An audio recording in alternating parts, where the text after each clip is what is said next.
It's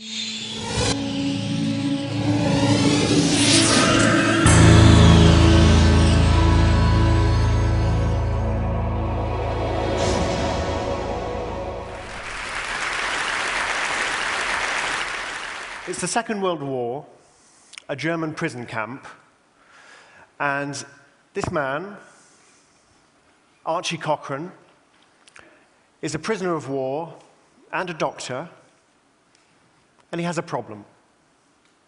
The problem is that the men under his care are suffering from an excruciating and debilitating condition that Archie doesn't really understand.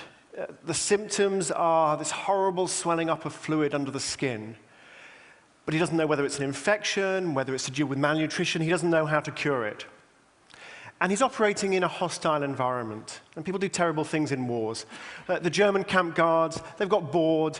They've taken to just firing into the prison camp at random for fun. On one particular occasion, one of the guards threw a grenade into the prisoner's lavatory while it was full of prisoners. He said he heard suspicious laughter. And Archie Cochrane, as the camp doctor, was one of the first men in to clear up the mess. On one more thing, Archie was suffering from this illness himself. So the situation seemed pretty desperate, but Archie Cochrane was a resourceful person.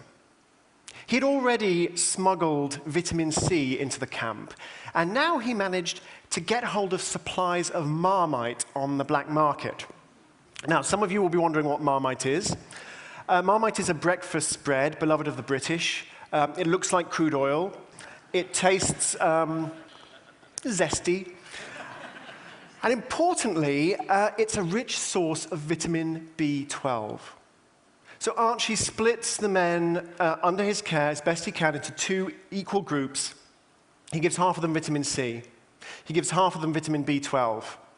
He very carefully and meticulously notes his results in an exercise book. And after just a few days, it becomes clear that whatever is causing this illness, Marmite is the cure. So Cochrane then goes to the Germans who are running the prison camp. Now, you've got to imagine at the moment, forget this photo, imagine this guy with this long ginger beard and this shock of red hair. He hasn't been able to shave, a sort of Billy Connolly figure.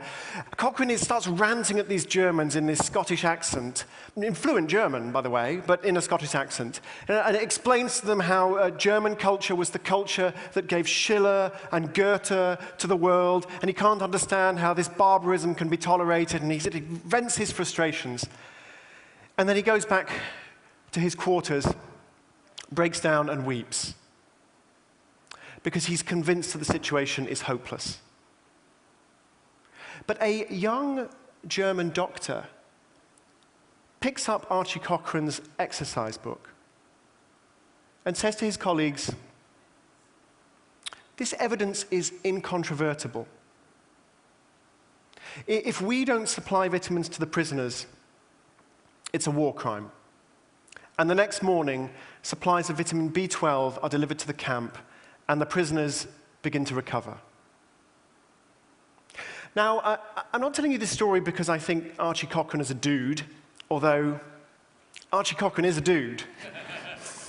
I'm not even telling you this story because I think we should be running more carefully controlled, randomized trials in all aspects of public policy, although I think that would also be completely awesome.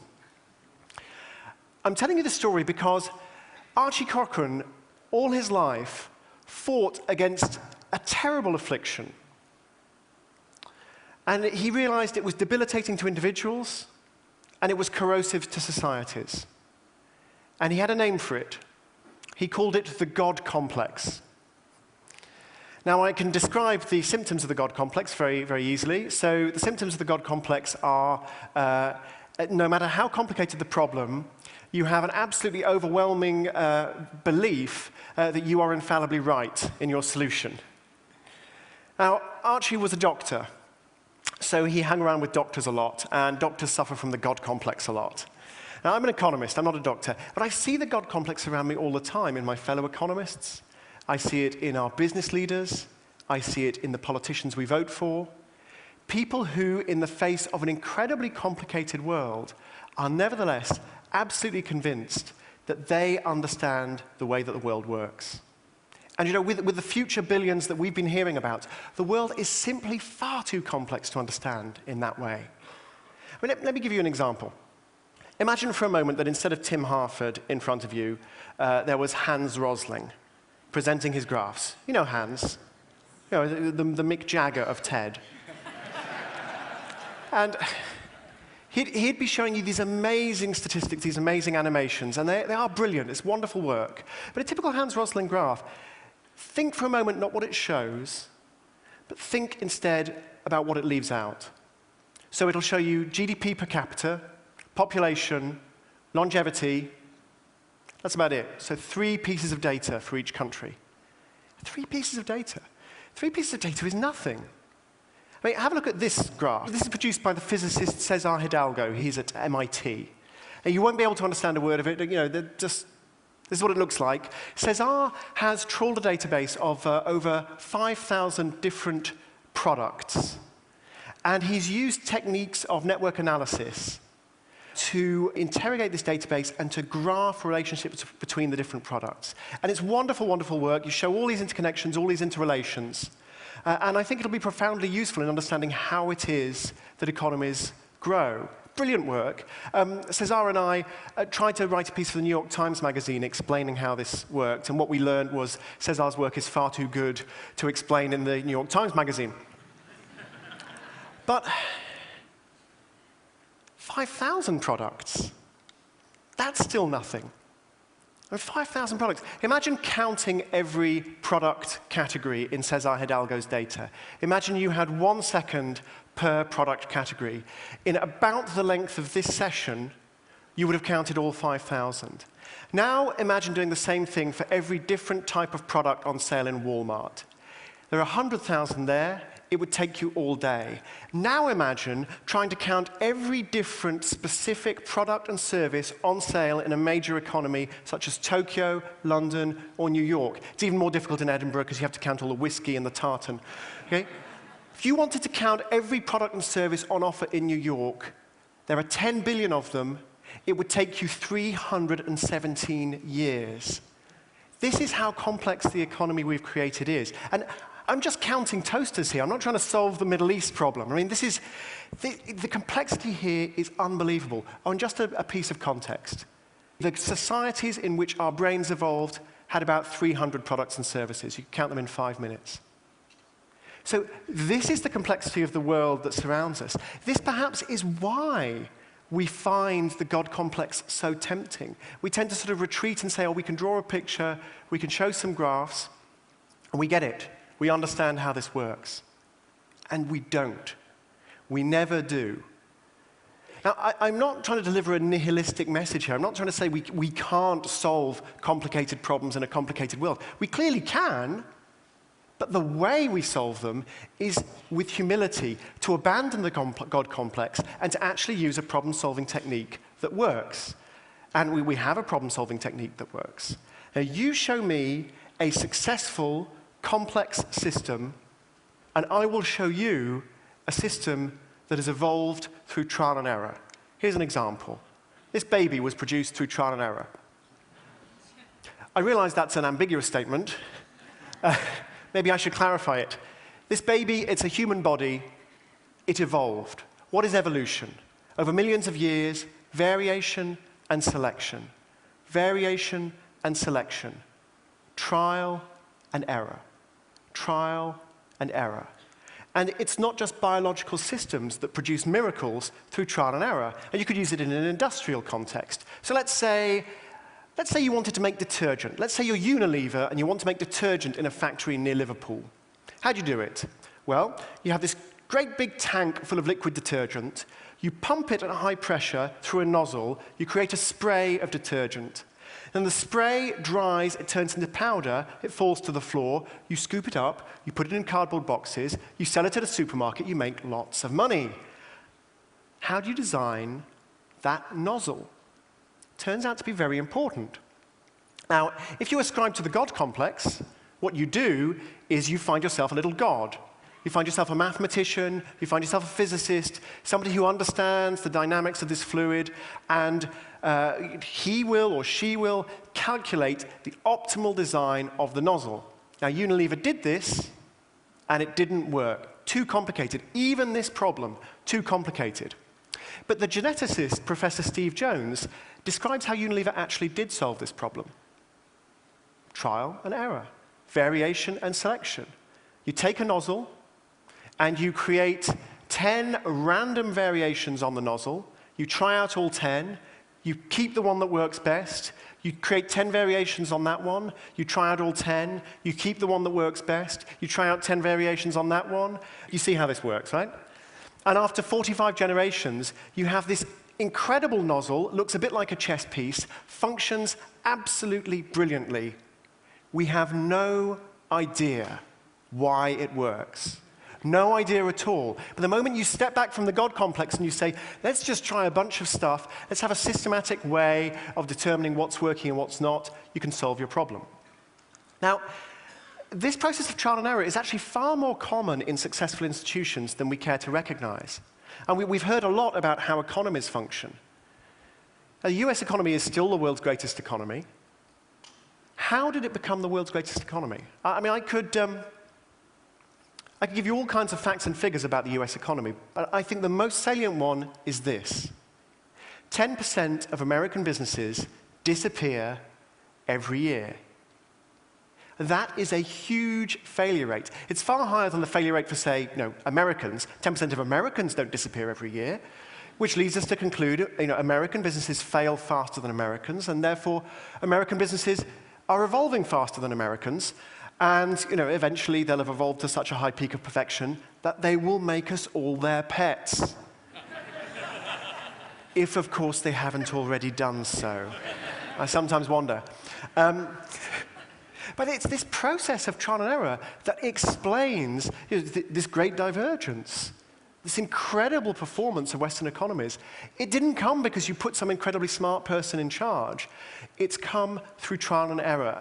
Now, I've been sort of banging on about this for the last couple of months, and people sometimes say to me, hey, well, Tim, it's kind of obvious. Obviously, trial and error is very important. Obviously, experimentation is very important. Why are you just sort of wandering around saying this obvious thing?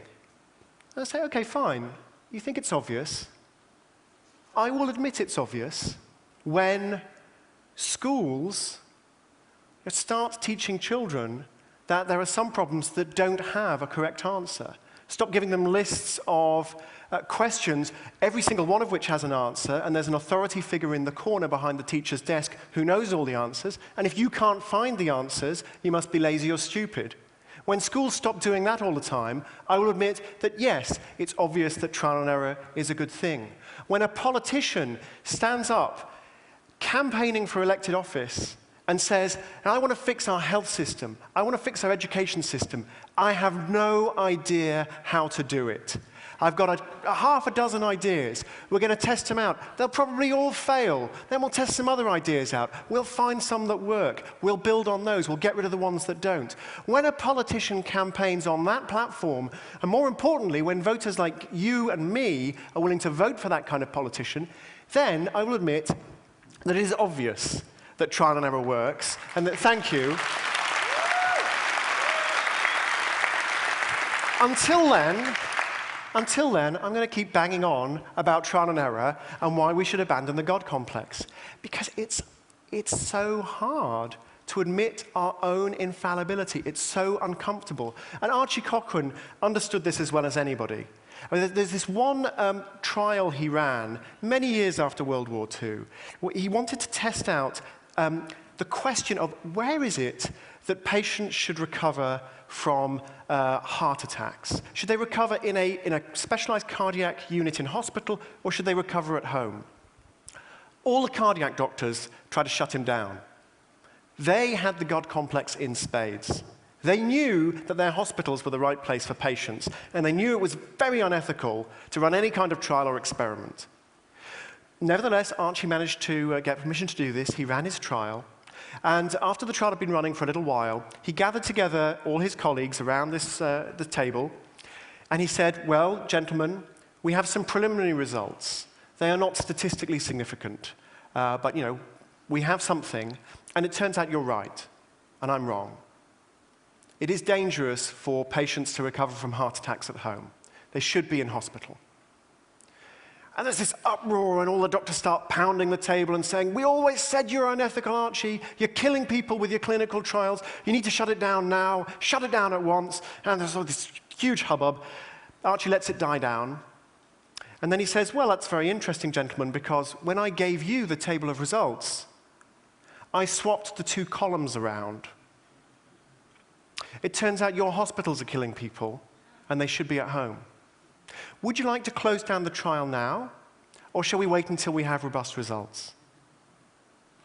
Tumbleweed rolls through the meeting room. But Cochrane would do that kind of thing. And the reason he would do that kind of thing is because he understood it feels so much better to stand there and say, yeah, in my own little world, I am a god, I understand everything. I do not want to have my opinions challenged. I do not want to have my conclusions tested. It feels so much more comfortable simply to lay down the law. Cochrane understood that uncertainty, that fallibility, that being challenged, they hurt. And you sometimes need to be shocked out of that. Now, I'm not going to pretend that this is easy. It isn't easy. It's incredibly painful. And since I started talking about this subject and researching this subject, I've been really haunted by something the Japanese mathematician said on the subject. So shortly after the war, this young man, Yutaka Taniyama, developed this amazing conjecture called the Taniyama-Shimura conjecture. It turned out to be absolutely instrumental many decades later in proving Fermat's last theorem. In fact, it turns out it's equivalent to proving Fermat's last theorem. You prove one, you prove the other. But it was always a conjecture. Taniyama tried and tried and tried, and he could never prove that it was true. And shortly before his 30th birthday, in 1958, Yutaka Taniyama killed himself. His friend, Goro Shimura, who worked on the mathematics with him, many decades later, reflected on Taniyama's life. He said, he was not a very careful person as a mathematician. He made a lot of mistakes.